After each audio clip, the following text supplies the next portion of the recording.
అలసిగా ప్రవర్తించుంటుందా?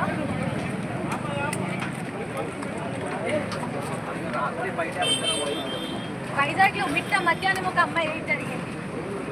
దాని మీద మీ అభిప్రాయం ఏంటి?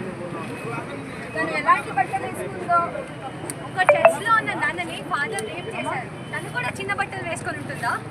తను ఎవరితో ఎలా ప్రవర్తించిందో ఏమో ఎవరికి తెలుసు. కోల్కతాలో ఒక డాక్టర్ని రేప్ చేశారు. డాక్టర్గా అందరికీ సేవలు అందించడం ఎప్పటి నుంచి తప్పుడు పని అయింది? ఇదేం కట్టుకథ కాదు, ఇది కోల్కతాలో జరిగిన నిజమైన స్త్రీ. 36 గంటలు కష్టపడి డ్యూటీ చేశాక వెన్ను మార్చుకుందామంటే ఒక గంట కోసం ఒక డాక్టర్ రెసిడెంట్ రూమ్ లేదు. మహిళలు పనిచేస్తున్న హాస్పిటల్లో సెక్యూరిటీ గార్డ్స్ లేదు. సర్లేని సెమినార్ హాల్కి వెళ్ళి డ్రెస్ తీసుకుందాం అనుకుంటే అక్కడ తనని కిరాతకంగా బలాత్కారం చేసి చంపేశారు. ఒక్కసారి ఆ పరిస్థితిలో మీ అమ్మని, మీ అక్కని, మీ చెల్లిని పెట్టి చూడండి.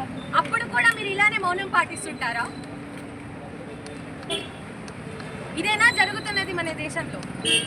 ఈ రేప్ జరిగాక తన అమ్మ నాన్నకి ఇది సూసైడ్ అని చెప్పడం, ఆల్రెడీ ఉన్న ఎవిడెన్సెస్ని నాశనం చేయడానికి ప్రయత్నించడం, ఇదే జరుగుతుందా మన దేశంలో? ఇలాగైనా మనం న్యాయం అందించేది? ఇలాగైనా మనం మన మహిళల్ని కాపాడుకునేది? ఇది మొదటిసారి జరగట్లేదు మన దేశంలో. ఎన్నో రేప్స్ జరిగాయి.